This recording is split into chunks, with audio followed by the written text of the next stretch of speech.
Single black mother saves drowning man, then discovers he's a millionaire who wants her in his life. Subscribe and tell us where you're watching us from today. Isolde Aldridge loved her morning jogs by the lake. At 32 years old, she enjoyed these quiet moments before work. She worked at a small diner and had to pick up her 8-year-old daughter, Sarah, from the neighbor's house later.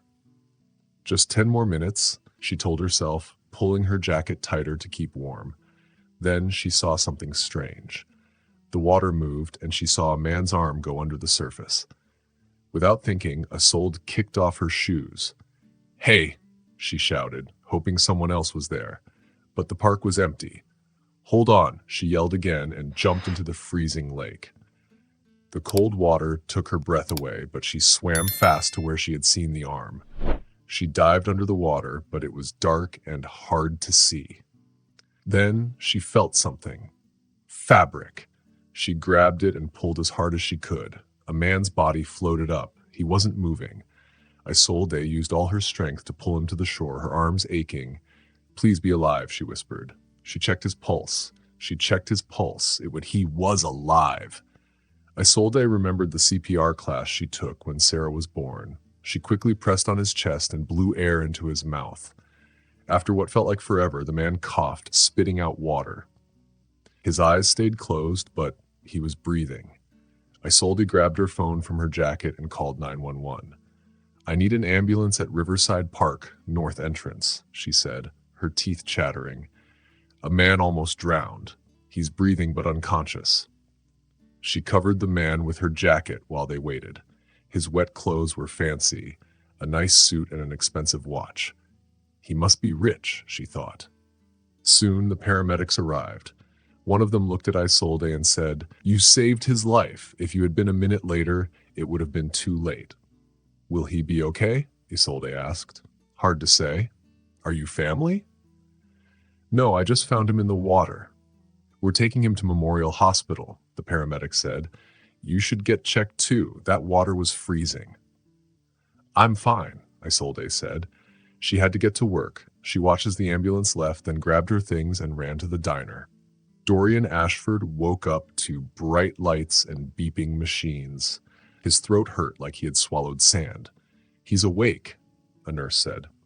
"Mr. Ashford, can you hear me?" Dorian tried to talk, but only a soft groan came out. "Don't try to speak yet," the nurse said. "You've been through a lot. I'll get the doctor." As his vision cleared, Dorian saw flowers and gift baskets around the room. His brother Luck stood by the window, talking on the phone. "Alex," Luck rushed over. "Thank God. You were unconscious for 2 days." 2 days? Dorian asked weakly. He tried to remember. The last thing he recalled was walking in the park after a stressful meeting. He had stopped by the lake to think, and then nothing. A doctor walked in, smiling kindly. "Mr. Ashford, I'm Dr. Silas. You are very lucky. A woman found you in the lake and pulled you out. Without her, you wouldn't be here." "A woman?" Dorian whispered. "She didn't leave her name," Luke said. "By the time I got here, she was gone." The paramedics said she had done CPR until help arrived. Dorian sat up, wincing from the pain. "I want to find her." "Who?" Luck asked. "The woman who saved me." Luck sighed. "Alex, there's no way to know who she is. She didn't stick around." "Find her," Dorian insisted. It wasn't a request. Isolde balanced 3 plates on her arm, weaving through the crowded diner. "Denver omelet for you, pancake special here, and club sandwich," she said with a tired smile. Her manager, Frank, waved her over. "Isolde, someone is asking for you." He pointed at a man in a fancy suit by the entrance. Isolde frowned. "I don't know him." "Well, he knows you. Says it's important." With a sigh, Isolde walked over. "Can I help you?" The man straightened his tie. "Miss Aldridge, I'm Caspian Brooks, head of security for Ashford Enterprises. Do you have a moment to talk?" "I'm working," she said, glancing at the busy diner. "It's about Dorian Ashford." The name meant nothing to her. "Sorry, I don't know him." Caspian pulled out his phone and showed her a photo of an unconscious man being loaded into an ambulance. "This was taken 2 days ago at Riverside Park. Paramedics say a woman matching your description saved Mr. Ashford." Isolde's eyes widened. That was Dorian Ashford, the billionaire? Caspian nodded. Mr. Ashford would like to meet you and thank you in person. That's not necessary, Isolde said. I'm just glad he's okay. He's very insistent, Caspian said. He sent his car for you. Isolde laughed. I can't just leave my shift. Frank grinned. Go ahead, Isolde. Marcy can cover your tables. It's not every day you get summoned by a billionaire. 30 minutes later, Isolde sat in a fancy car, nervous. The hospital room was huge, bigger than her whole apartment. Dorian Ashford sat in bed looking much better. His dark hair was neat and his face was freshly shaved. Even in a hospital gown, he looked important. Miss Aldridge, he said. Please, come in. Isolde stepped forward, feeling awkward in her diner uniform. Dorian, please, he said. You saved my life. Anyone would have done the same, she said. No, he said firmly. Most people would have called for help and stayed on the shore. You jumped into freezing water to save me. Isolde shrugged. I'm glad you're okay. He smiled. Please, sit. Tell me about yourself.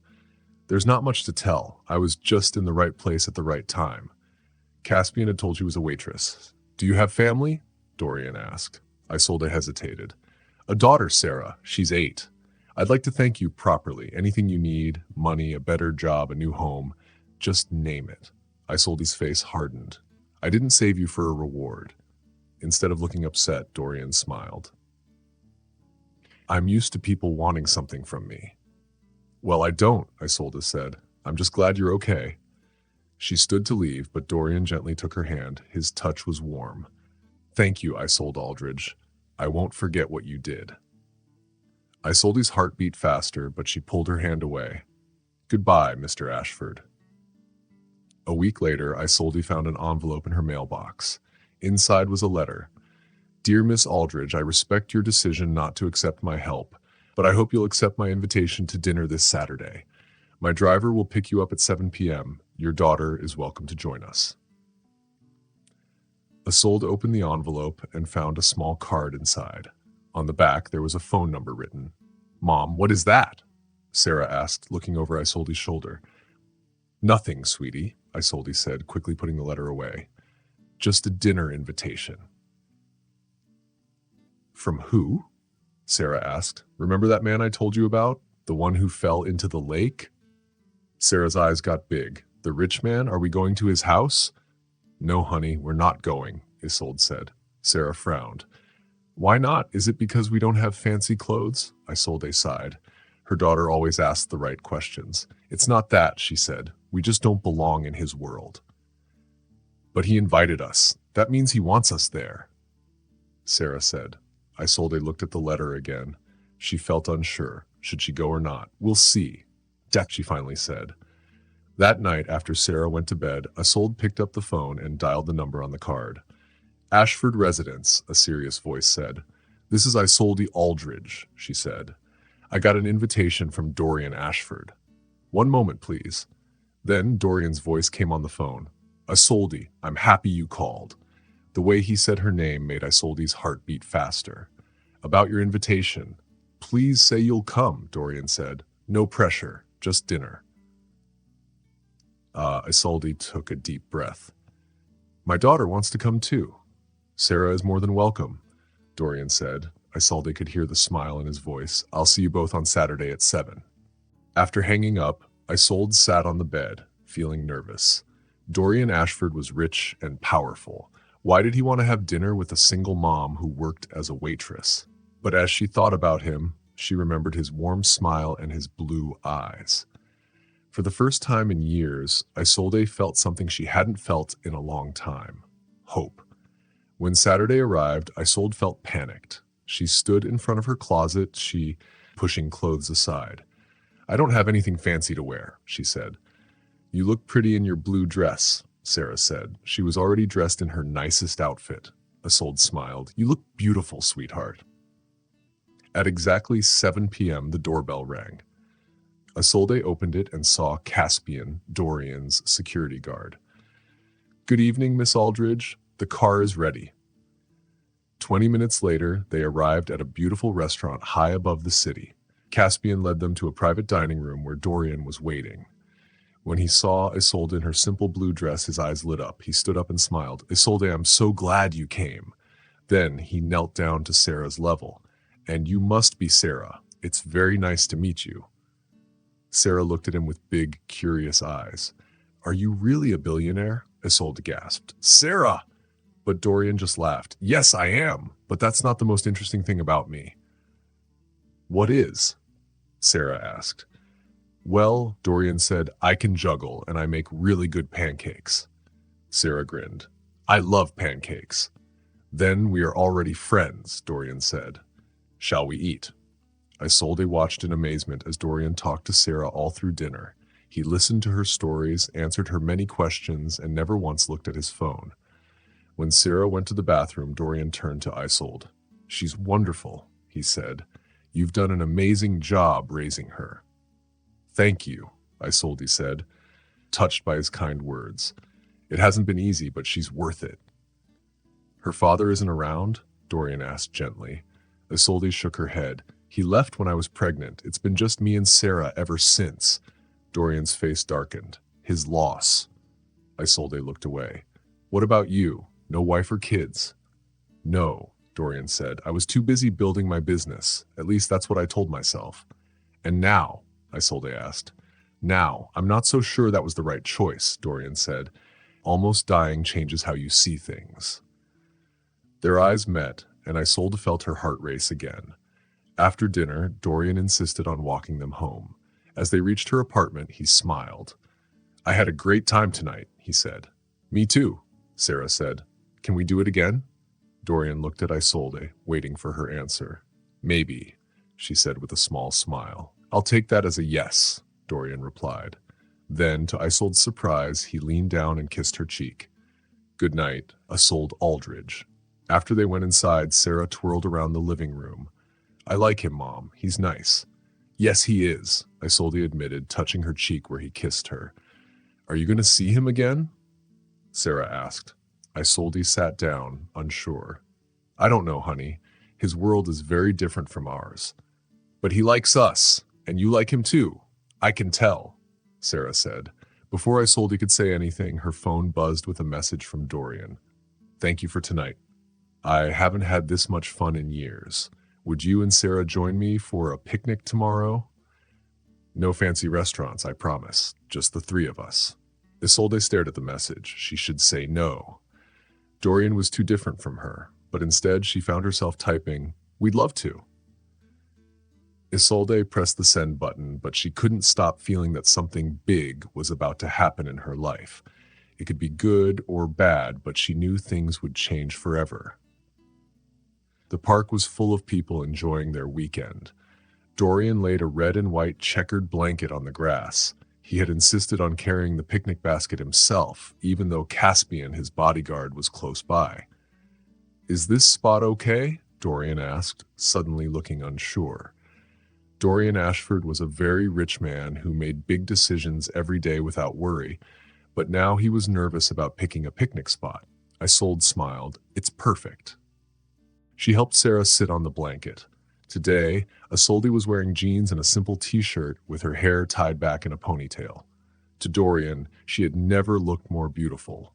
I brought sandwiches, he said, opening the basket. I made them myself. Isolde raised an eyebrow. You made them? Don't look so surprised, Dorian laughed. I do know how to take care of myself without a chef. Mom says actions speak louder than words. Sarah said, let's taste them. Dorian handed out sandwiches wrapped in paper. He watched closely as Isolde took her first bite. This is actually good, she said, surprised. Don't sound so shocked, he teased. I told you I have hidden talents. Sarah had already eaten half of hers. Can we feed the ducks after? Absolutely, Dorian said. He noticed Isolde looking at him with a thoughtful expression. What? He asked. Nothing, she said quickly. It's just, you're different than I expected. Different good or different bad? He asked. Good, she said softly. Definitely good. After lunch, they walked to the lake. It was the same lake where Isolde had saved Dorian from drowning a few weeks ago. Sarah ran ahead to throw breadcrumbs to the ducks while Caspian, the bodyguard, stayed close by. Does he always follow you everywhere? Isolde asked, nodding toward Caspian. Unfortunately, Dorian sighed. Being rich means I have to be careful. It must be hard to never have privacy, Isolde said. Dorian stopped walking and looked at her seriously. Can I tell you something? Isolde nodded. The day I fell into the lake, I wasn't alone. Isolde frowned. What do you mean? I've been thinking about it a lot, he said. I had a meeting that morning with Alistair Voss. He's my biggest competitor in business. He wants to buy my company, but I refused. We argued at the park. The last thing I remember is standing by the water and then feeling a hard shove from behind. You think he pushed you? Isolde gasped. I can't prove it, Dorian said. And it sounds crazy. The billionaire who thinks people are out to get him. Have you told the police? Dorian shook his head. Without proof, it's just my word against his, and Alistair has powerful friends. Isolde thought for a moment. So that's why you have so much security. Yes, Dorian said. Then he looked at her gently.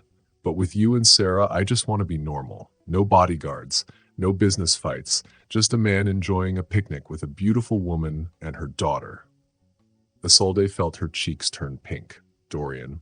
Alex, he corrected. My friends call me Alex. Are we friends? She asked quietly. He took her hand. I hope we're becoming more than that. Before Isolde could answer, Sarah ran back, holding up a shiny stone. Mom, Alex, look what I found! The moment passed, but Isolde still felt the warmth of Dorian's hand in hers. Over the next few weeks, Dorian became a big part of Isolde and Sarah's life. He would visit the diner where Isolde worked, sit at the counter, and order coffee just to talk to her. He helped Sarah with her homework, bought groceries without being asked, and never made Isolde feel like she needed his money. One evening, as they walked home from the diner, Isolde finally asked, Alex, why me? You could be with anyone, models, actresses, rich women. Why are you spending time with a waitress and her daughter? Dorian stopped and took her hands. Because you're real, Isolde. You saved my life without knowing or caring that I was rich. You don't treat me differently because of my money. When I'm with you and Sarah, I'm just Alex, not Dorian Ashford, CEO of a big company. But that is who you are, Isolde pointed out. Maybe, he admitted. But I can choose who I share my life with, and I choose you. Before she could respond, he leaned down and kissed her. It was soft at first, then deeper as she wrapped her arms around his neck. When they pulled away, Isolde was breathless. Wow, she whispered. Dorian smiled. Wow, indeed. I should get home to Sarah, she said, still in his arms. I know, he said. I just had to do that before I lost my courage. As they walked the rest of the way, hand in hand, Isolde felt happier than she had in years. But a little voice in her head whispered a warning. Men like Dorian didn't end up with women like her. The next morning, Isolde arrived at work, and her boss, Frank, was excited. Have you seen the newspaper? He asked, showing her the front page. The headline made her heart stop. Billionaire bachelor Dorian Ashford spotted with mystery woman. Below it was a picture of Dorian kissing her outside her apartment. That's you, Frank said. Our Isolde is dating Dorian Ashford. We're not dating, she said quickly, though last night's kiss said otherwise. The phone rang, and Frank answered. Sunrise Diner. Oh, it's for you, Isolde. It was Dorian. Have you seen the papers? He asked, his voice tense. Just now. Alex, how did they get that photo? Paparazzi. They must have followed us. I'm so sorry, Isolde. I should have been more careful. But things didn't calm down. Reporters gathered outside the diner, asking questions. When Isolde's shift ended, Caspian was waiting with a car. Mr. Ashford asked me to take you home. Reporters are outside your apartment, too. Sarah, Isolde gasped. Is she okay? She's safe with Mrs. Gonzalez. At home, reporters were everywhere. Are you after his money? One shouted. That question hurt the most. Inside, Sarah ran into her arms. Mom, there are people with cameras asking about you and Alex. I know, sweetie. I'm so sorry. Dorian called. I'm coming over, he said firmly. No, that will make it worse, she argued. I don't care. This is my fault. I won't leave you alone in this. 30 minutes later, Dorian arrived with security guards who cleared a path through the reporters. He pulled Isolde into a hug. I'm so sorry. This isn't what I wanted for you. Just then, the doorbell rang. Isolde, it's Rowena Ashford, said a familiar voice. Isolde opened the door and saw a fancy-looking woman standing there. She had bright blue eyes, just like Dorian. Hello, Isolde, the woman said with a small smile. I am Rowena Ashford, Dorian's mother. Isolde was shocked. Dorian had told her that his parents lived far away and didn't visit often. So why was his mother here now? May I come in? Rowena asked. Isolde stepped aside, suddenly feeling embarrassed about her small, simple apartment. Rowena walked in, looking very fancy in her pretty suit and shiny pearls. She didn't fit in with Isolde's old furniture. I'm sorry for coming without telling you first, Rowena said. But when I saw this... She pulled out a newspaper with a picture of Isolde and Dorian kissing. I had to meet the woman my son is spending time with. There was something in Rowena's voice that made Isolde feel nervous. Dorian doesn't know you're here, does he? Isolde asked. Rowena's smile got smaller. My son and I don't always agree on things, but I care about him. And you think I'm bad for him? Isolde asked. I think you're a distraction, Rowena said honestly. Dorian has a big company to run, a family name to protect, and a lot of responsibilities. And I don't fit in that world, Isolde finished for her. You must admit, Rowena said, your lives are very different. Before Isolde could say anything, Sarah walked out of her room, rubbing her eyes. Mom, who's that lady? Rowena's face softened a little. Hello, dear. I'm Mrs. Ashford. Sarah's eyes got big. Are you Alex's mom?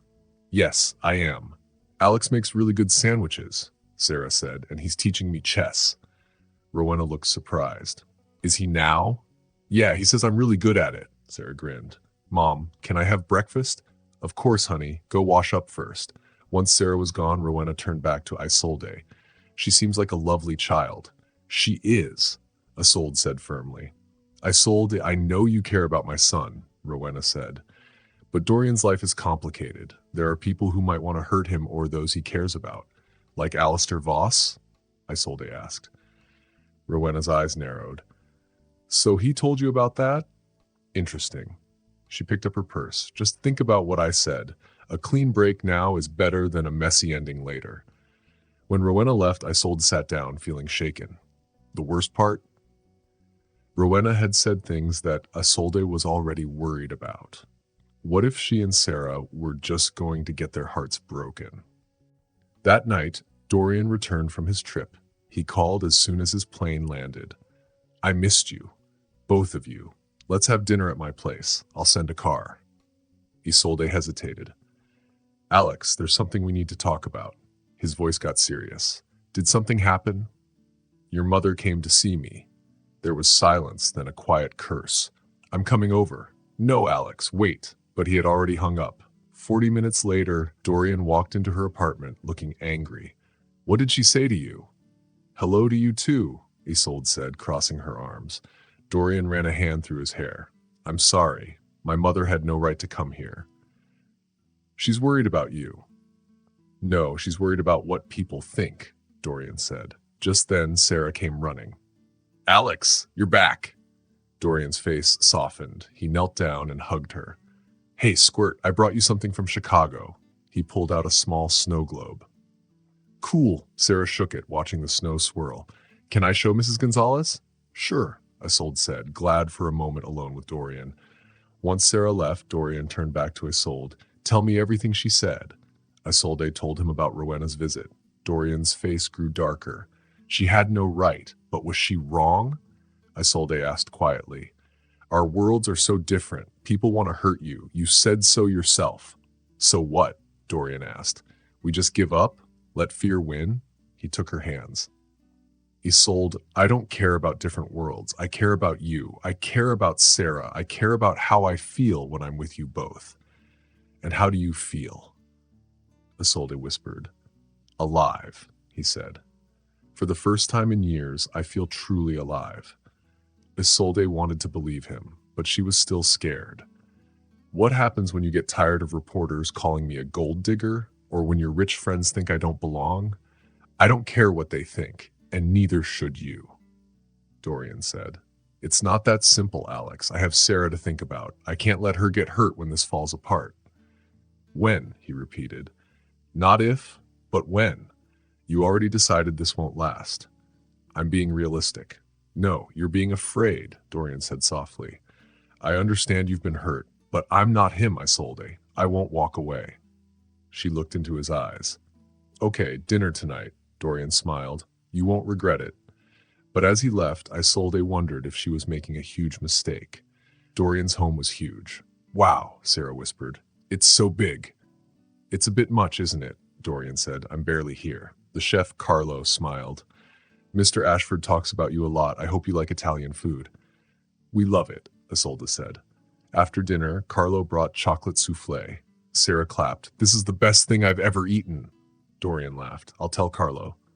Suddenly, Sarah ran back. Mom, Alex, come see. They followed her to the TV. A news report showed Dorian with a blonde woman. The words on the screen said, Dorian Ashford and fiancée Alistaria Calloway. Who's that? Sarah asked. Alex, are you engaged? Isolde asked. No, Dorian said.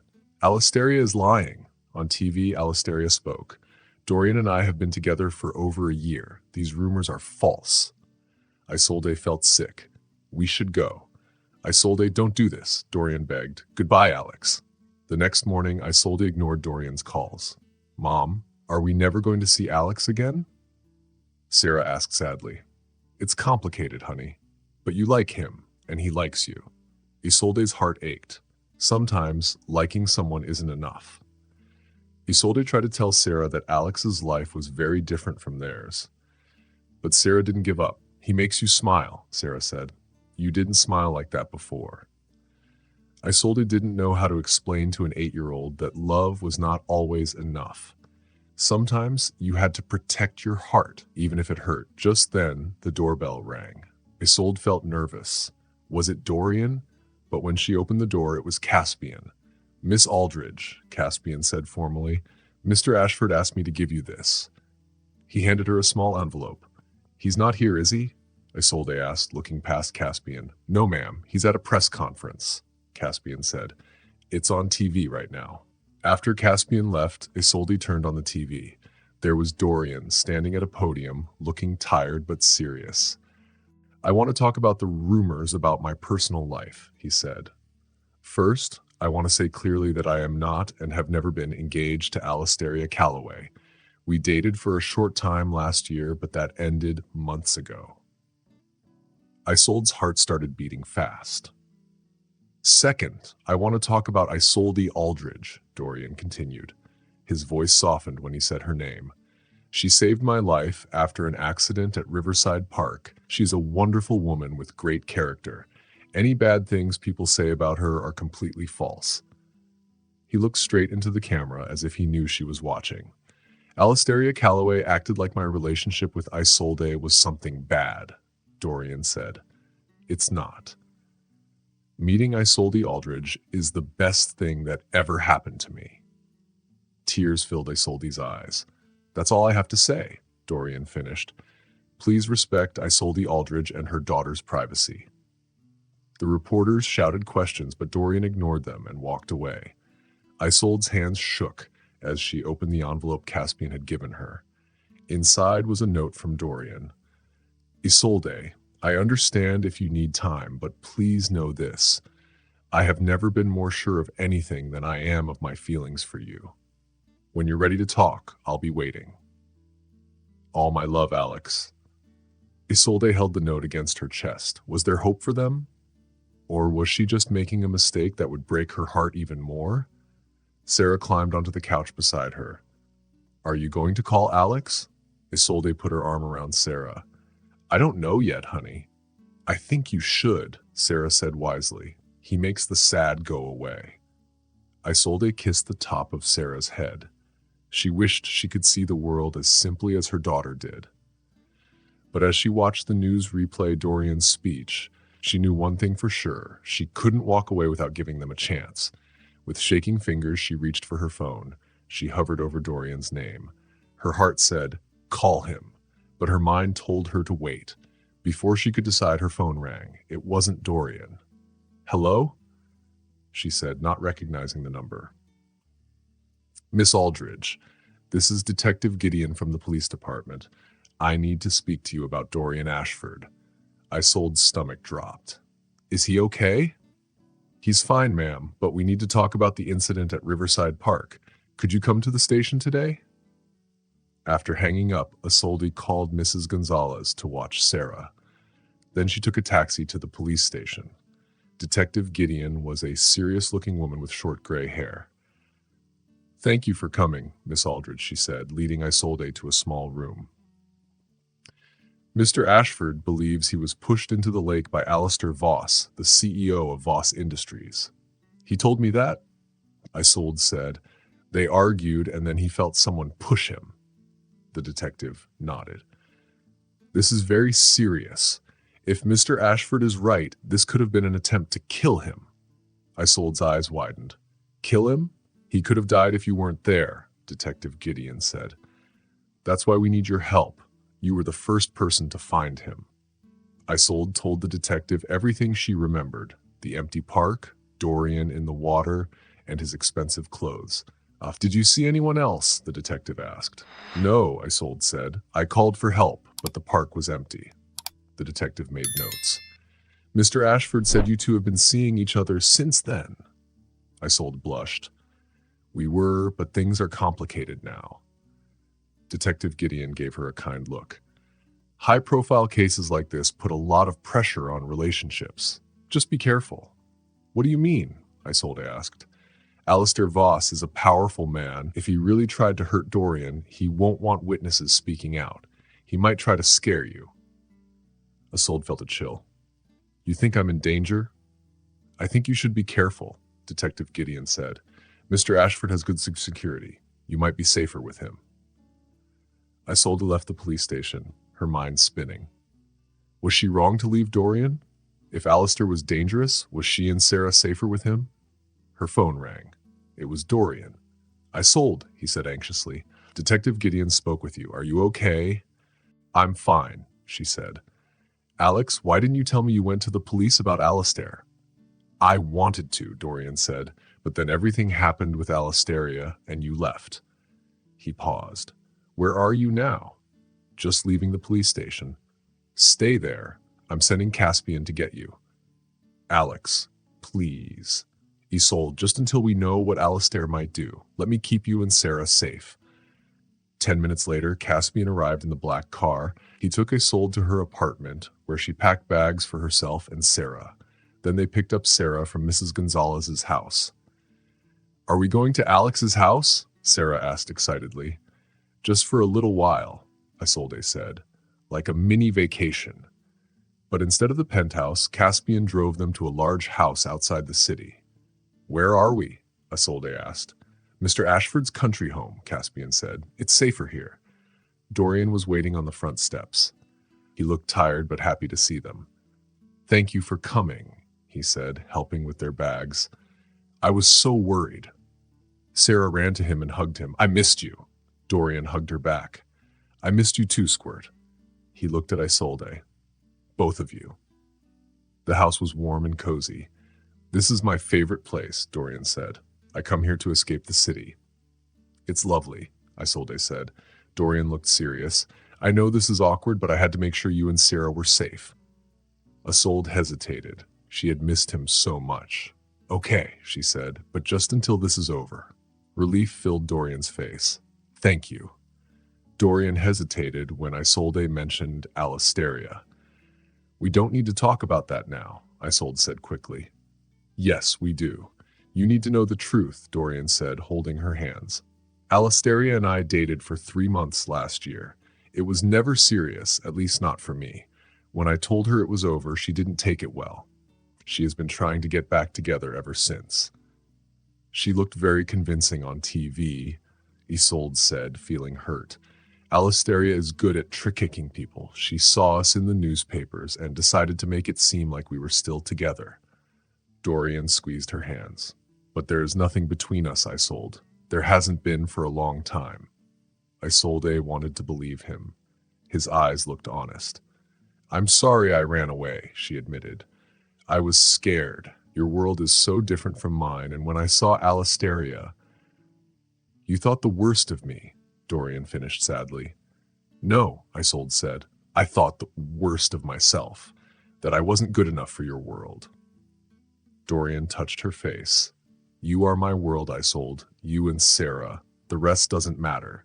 The kindness in his eyes made her feel safe. When he leaned down to kiss her, she met him halfway. For a moment, she forgot all her worries. Life at Dorian's big country house became peaceful.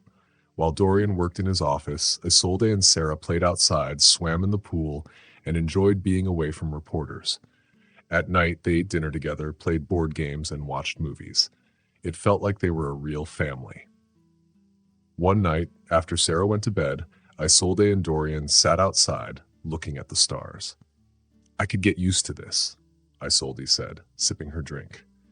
Dorian smiled. Me too, I've never felt so calm. Even with everything going on with Alistair?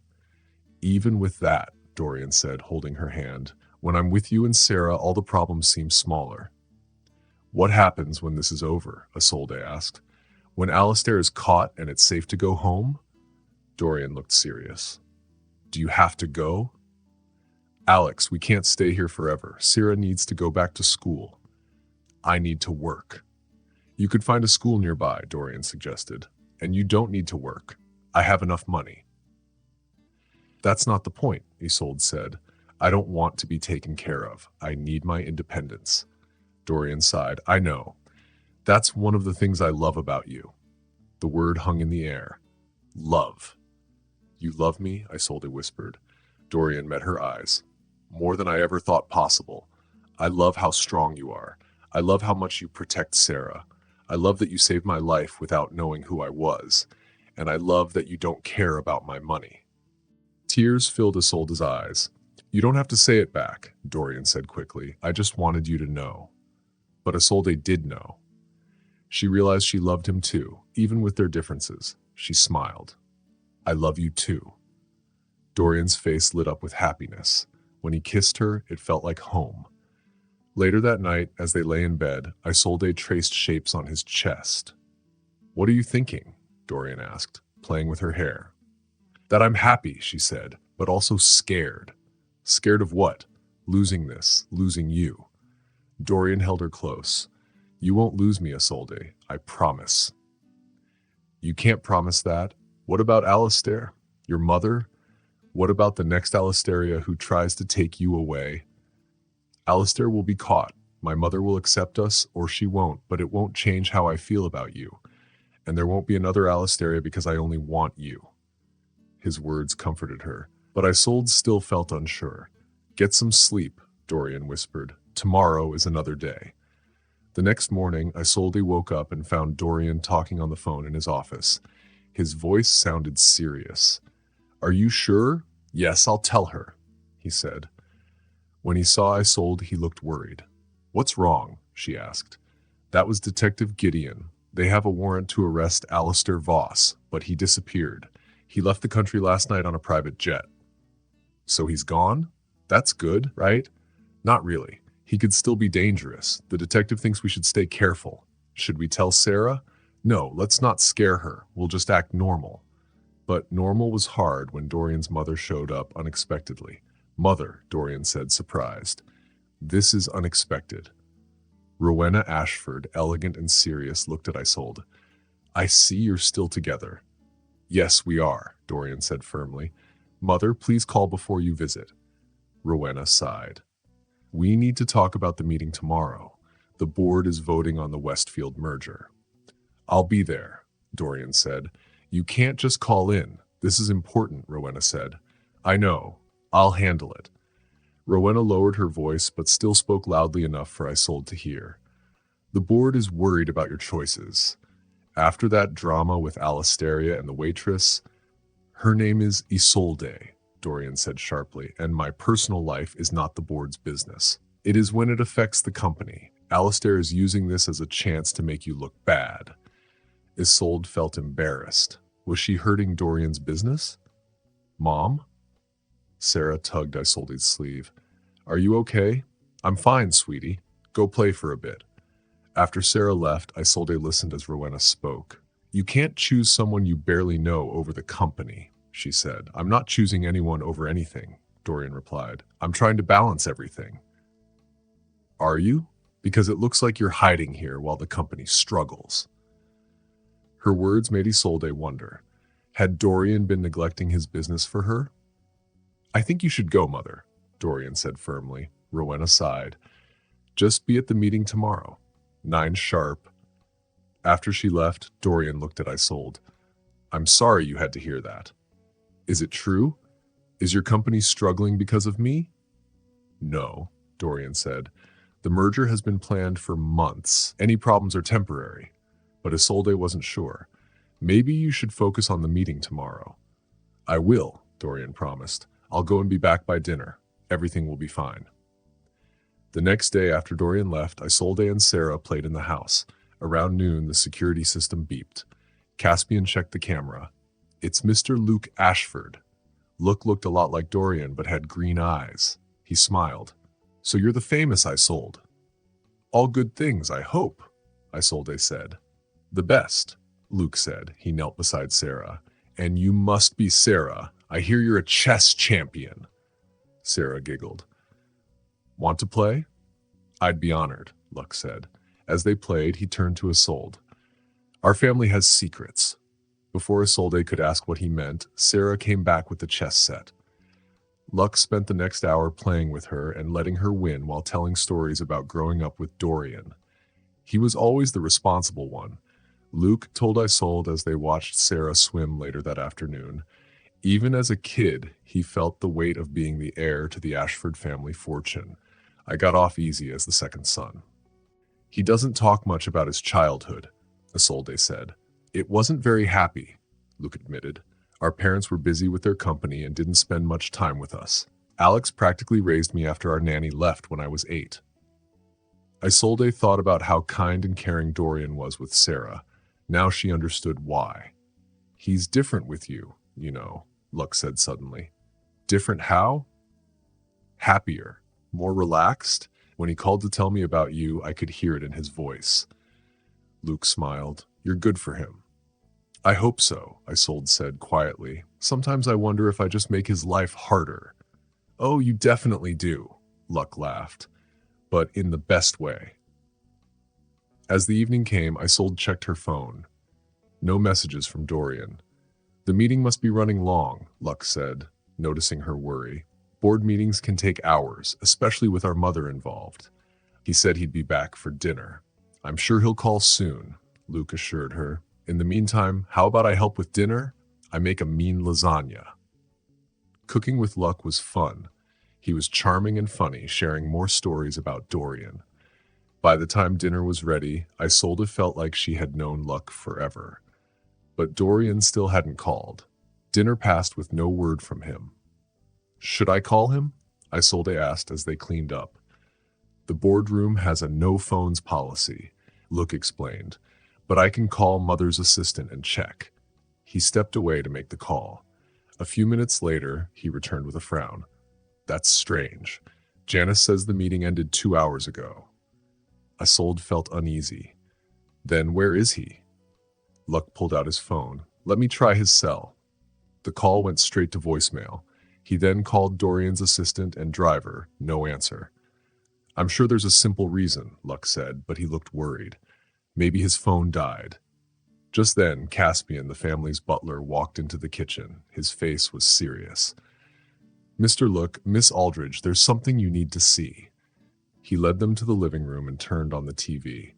A breaking news banner flashed across the screen. Ashford Enterprises CEO Dorian Ashford rushed to hospital after collapse. Isolde felt her heart stop as the reporter spoke. Mr. Ashford was leaving his company's headquarters after a board meeting when he suddenly collapsed in the lobby. Witnesses say he was unresponsive when paramedics arrived. He has been taken to Memorial Hospital. His condition is unknown at this time. The room spun. Isolde felt like she might faint. Luke caught her arm, steadying her. "We need to get to the hospital," Luck said, his voice calm but serious. "Caspian, can you stay with Sarah?" "Of course, sir." "No," Isolde said. "I want Sarah with me. I don't want to leave her." "It's not safe," Caspian warned. "The press will be everywhere." "I don't care," Isolde insisted. "She'll be scared if she wakes up and I'm gone." Luke nodded. "We'll all go. Caspian, bring the SUV around. Call the hospital security and tell them we need a private entrance." As they hurried to leave, Isolde felt frozen with fear. Dorian had been fine this morning. What had happened? Was it stress or something worse? Could Alistair Voss have done this from far away? The drive to the hospital was a blur. Sarah, still in her pajamas, dozed against Isolde's shoulder. Luke made calls, arranging for a private waiting area and medical updates. Reporters filled the hospital entrance, but Caspian drove to a side door where security was waiting. They quickly led the group through back hallways to a private elevator. A woman in a white coat met them. "Dr. Silas, head of emergency medicine," she introduced herself. "We spoke on the phone." "How is he?" Luke asked right away. Dr. Silas looked at Isolde and Sarah. "Perhaps we should speak privately." "No," Isolde said firmly. "I need to know." Luck nodded. "Isolde is family. You can speak freely." Dr. Silas sighed. "Mr. Ashford is stable but unconscious. Our tests suggest a toxin in his system." "A toxin?" Luke repeated. "You mean poison?" "Yes. We're running more tests, but we believe it was a slow-acting poison." Isolde felt dizzy. Someone poisoned him? Her mind went straight to Alistair Voss. "The police have been notified," Dr. Silas assured them. "They're treating this as a criminal case." "Can we see him?" Isolde asked, her voice shaking. "Briefly. He's in intensive care." Luck turned to Isolde. "Why don't I take Sarah to the family lounge? You go ahead." Isolde nodded gratefully. She knelt to Sarah's level. "Honey, I need to see Alex for a few minutes. He's not feeling well. Stay with Luck, okay?" "Is Alex going to be okay?" Sarah asked, her eyes wide. "The doctors are taking good care of him," Isolde assured her, hoping it was true. Dr. Silas led Isolde to the ICU. Dorian lay in the hospital bed, surrounded by machines. His face was pale, an oxygen mask covering his mouth. He looked nothing like the strong man she loved. "Alex," she whispered, taking his hand. It was cold and still. "I'm here." A nurse explained he was in a medically induced coma while they tried to remove the poison. "How long will he be like this?" Isolde asked. "We don't know yet," the nurse said. "Maybe hours, maybe days." Isolde sat beside him, holding his hand. This couldn't be happening. They had just found each other. "You promised you wouldn't leave me," she whispered. "You have to fight, Alex. For me, for Sarah." 3 days passed. Dorian was still unconscious. Isolde barely left his side. Luke took care of Sarah, bringing her to visit each day. Then, on the 4th day, Detective Gideon arrived with news. "We found Alistair Calloway," she said. "She was trying to board a plane to Switzerland." Isolde's heart pounded. "Did she poison Dorian?" "She says she didn't mean to hurt him," the detective said. "She just wanted him sick enough to need her care. She planned to be his nurse, but she gave him too much." "That's crazy," Isolde whispered. "Obsession often is," Detective Gideon replied. "We're also looking into her connection to Alistair Voss." Isolde turned back to Dorian and held his hand. "Alex, you need to wake up now. Alistair has been caught. You're safe." As if he heard her, Dorian's fingers twitched. Isolde leaned over Alex and said, "Can you hear me?" His eyes slowly opened. He looked confused as he tried to focus on her face. "Isolde?" His voice was weak and rough, like he hadn't talked in a long time. "Yes, it's me," Isolde said, her eyes filling with tears. "You were in the hospital. You were asleep for 4 days." Alex tried to sit up, but was too weak and fell back onto the bed. "What happened?" "You were poisoned," Isolde said softly.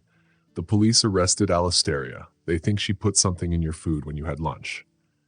Alex frowned. "Alistair? I don't." He stopped, Then his eyes grew wide. Wait, I remember now. She called me and said she had information about Alistair. I didn't tell you because he looked guilty. Because you knew I'd be upset that you were meeting her? Isolde asked. Alex nodded. Yes, I'm sorry, Isolde. I should have told you.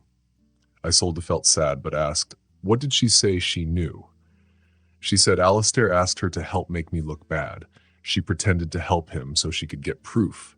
But it was all a trick. She just wanted to see me, and then she poisoned me. Alex thought back. I didn't eat much, just some coffee and a little bit of salad. I felt weird about meeting her. Isolde pressed a button to call the doctors. Soon, doctors and nurses came rushing in. Mr. Ashford, good to see you awake, Dr. Silas said while checking him. You gave us a big scare. As the doctors worked, Isolde stepped out to call Luke and tell him the good news. When she came back, the doctors were finishing up. He's getting better quickly, Dr. Silas said. We need to do more tests, but he's strong. The poison is leaving his body. When they were alone again, Isolde sat beside Alex. We were all so worried. I'm sorry, Alex said, holding her hand. Not just for scaring you, but for lying about Alistair. I thought I was protecting you, but keeping secrets was a mistake. Alex, we need to trust each other, Isolde said gently, even when it's hard. I know, Alex admitted. I'm not used to sharing my worries. I always handle everything alone. Not anymore, Isolde said. From now on, we face things together. No more secrets. Alex squeezed her hand. No more secrets, and there's something I need to tell you. Isolde's heart beat faster. What is it? The board meeting. It wasn't just about the company merging with another. I told them I'm stepping down as CEO. Isolde gasped. But your company is your life. It was, Alex said. But after almost drowning and then being poisoned, I realized something. I've spent my whole life trying to make my father proud, even after he's gone. But now, I want more. I want love, family, and real happiness. So what will you do? Isolde asked, still shocked. I'll stay on the board, but I'm making Luke the new CEO. He's ready, and I'm starting a foundation to teach kids about water safety and swimming. Isolde's eyes widened. Because of what happened at the lake? Alex nodded. Because you saved me. Not everyone has a guardian angel like I do. Isolde felt overwhelmed. Your mother must be so mad. Actually, Alex said, when I told her why, she understood. I think she's finally realizing that there's more to life than work. Just then, the door burst open. Sarah ran in with Luke behind her. Alex, Sarah cried, stopping just before jumping on the bed. You're awake. Hey, Squirt, Alex said with a big smile. I sure am. Are you still sick? Sarah asked, looking worried. Getting better every minute, he said. Luke grinned. I took good care of your girls. Thanks, little brother, Alex said, grateful. Sarah climbed onto the bed, showing Alex drawings she made. Isolde watched, her heart full. This was real family, not just a business world, but a world of love and warmth. 2 weeks later, Alex left the hospital. The police had strong proof against Alistair, who finally admitted she poisoned Alex. She also said she had spoken to Alistair Voss, but she acted alone. Alistair stayed far away, but his company was ruined, and he lost his job. Alex shocked the business world by leaving his job. The news said his near death changed his life. And they were right. Instead of going to his big city home, Alex went to the country house, where Isolde and Sarah were staying. Welcome home, Isolde said as Alex got out of the car. This is the best welcome I could ask for, he said, hugging her and Sarah. That evening, after Sarah went to bed, Alex and Isolde sat in the garden, looking at the stars. I've been thinking, Alex said. This house is too big for just me. It needs a family. Isolde's heart beat fast. Let me finish, he said. These past weeks showed me what's really important. Not money or power, but love and family. He reached into his pocket and took out a small velvet box. He opened it, revealing a beautiful diamond ring. I want that with you and Sarah, he said. I know it's fast. I know we're from different worlds, but I have never been more sure of anything. Isolde's eyes filled with tears. Are you sure? This isn't just because of what happened? Alex smiled. Almost dying twice makes a man think. I love you, Isolde. I love your strength, your kind heart, the way you love Sarah. Will you marry me? Isolde looked at the ring and at Alex, the man who learned to make sandwiches, who played chess with her daughter, who gave up his big company for real happiness. Yes, she whispered. Yes, I'll marry you. Alex put the ring on her finger and kissed her, promising a lifetime of love. One more thing, he said. I talked to Sarah about this and she's excited. What is it? Isolde asked.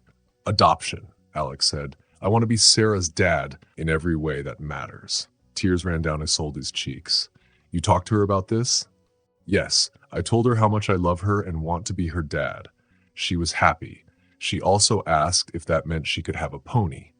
Isolde laughed. And what did you say? I said we'd have to ask her mom. Isolde smiled. Sarah would be the luckiest girl in the world to have you as her dad. 6 months later, Alex's country house was decorated with white flowers and twinkling lights. Guests gathered for their wedding. Inside, Isolde stood in a beautiful dress. You look like a princess, Sarah said, twirling in her flower girl dress. And you look like an angel, Isolde replied. Rowena Ashford walked in. May I speak with you? Sarah ran off to find Luck. Rowena looked at Isolde kindly. You look beautiful. Thank you, Isolde said carefully. Rowena sighed. I was wrong about you. I thought Alex was making a mistake, but I see how happy he is now. I wanted better for him, but I was looking in the wrong places. Isolde reached into her purse and took out a small blue velvet box. She smiled and handed it to Rowena. This was my mother's. I want you to have it. Inside the box was a beautiful diamond bracelet. It looked old and special. Isolde gasped. It's so pretty, she said softly. But I can't take this. Rowena shook her head. Please, take it. Think of it as a gift. Welcome to our family. Rowena helped Isolde put on the bracelet, fastening it around her wrist. As Isolde looked at the sparkling diamonds, all her worries melted away. She had been afraid that Dorian's family wouldn't accept her, but now his mother was giving her a special gift. It felt like a sign that she truly belonged. The wedding was more beautiful than Isolde had ever dreamed. She stood under an arch of flowers with Dorian, and their little girl, Sarah, stood between them. Her heart felt full of happiness. Dorian took Isolde's hands and smiled. I, Dorian Vale Ashford, take you, Isolde Marin Aldridge, to be my wife, he said. I promise to love you, take care of you, and be by your side, no matter what happens, for as long as we live. Then he chuckled. But I do hope we have more good times than bad ones. The guests laughed. It was Isolde's turn to speak. She took deep breath. Dorian, when I pulled you from that lake, I didn't know I was saving my own future. You came into my life as a surprise, but now I can't imagine a day without you. She squeezed Sarah's hand and smiled. You showed me that love doesn't care about different backgrounds or different lives. Love only cares about two hearts that belong together. I promise to love you, support you, and stay with you, no matter what. After they said their vows, the minister said, You may kiss the bride. Dorian kissed Isolde, and the guests clapped and cheered. But the most special moment came after that. Dorian bent down to Sarah's level. His voice was gentle as he spoke to her. Sarah, today I married your mom, but I also want you to know that I'm making promises to you too. He took out a small ring from his pocket. It had a tiny heart on it. I promise to love you, protect you, and be the best dad I can be. Will you take this ring as a promise? Sarah nodded quickly, her eyes shining. Then she threw her arms around Dorian's neck. I love you, Daddy. Everyone in the garden had tears in their eyes. Dorian stood up, holding Sarah in his arms. He took Isolde's hand, and together as a family, they walked down the aisle. The wedding party was fun and relaxed. Kids ran around the grass, and people danced under the stars. Luck, Dorian's brother, gave a funny speech that made everyone laugh. Even Dorian's mother, Rowena, gave a nice speech welcoming Isolde to the family. Later, as Dorian and Isolde danced together, he whispered in her ear, Are you happy? Isolde smiled. More than I ever thought I could be. Dorian grinned. Even though you married a billionaire? Isolde laughed and shook her head. I didn't marry a billionaire. I married the man who fell into a lake and needed to be saved. Dorian chuckled. That was the best day of my life. Mine too, Isolde agreed, resting her head on his shoulder as they danced under the twinkling lights. 1 year later, Isolde stood at the same lake where she had saved Dorian. But now, it looked different. There were new buildings, banners, and lots of people. Today was the grand opening of the Ashford Water Safety Center. It was a special place that would teach kids how to swim and stay safe in the water. Dorian stood on a stage speaking to a big crowd.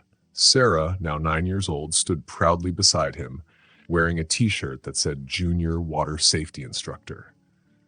2 years ago, I fell into this lake and almost drowned, Dorian said. A stranger jumped in and saved me, even though she didn't know me. That stranger became my wife. He looked at Isolde, who stood nearby holding their 2-month-old baby, Luck. The little boy was asleep in her arms.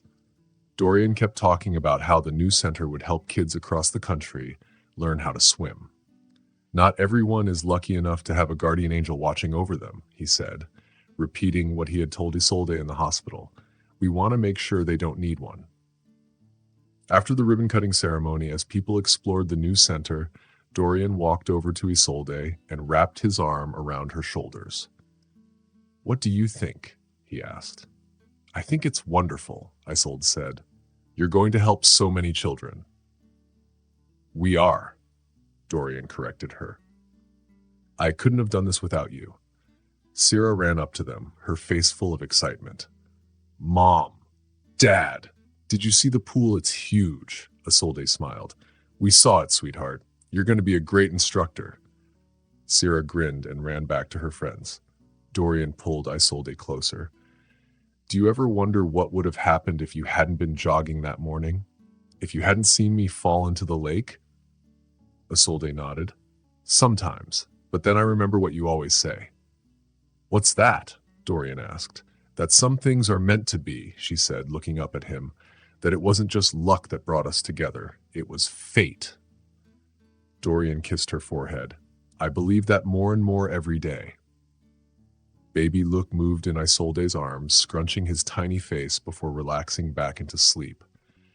He has your eyes, Dorian said softly, and your stubbornness, Isolde teased. He didn't want to sleep at all this morning. Dorian laughed. That's Ashford determination. It'll help him one day. They stood by the lake, thinking about how much their lives had changed. Isolde thought about everything they had been through, falling in love, dealing with family troubles, even facing danger. But in the end, love had won. She used to worry that she didn't belong in Dorian's world, but now she knew. They had made their own world together.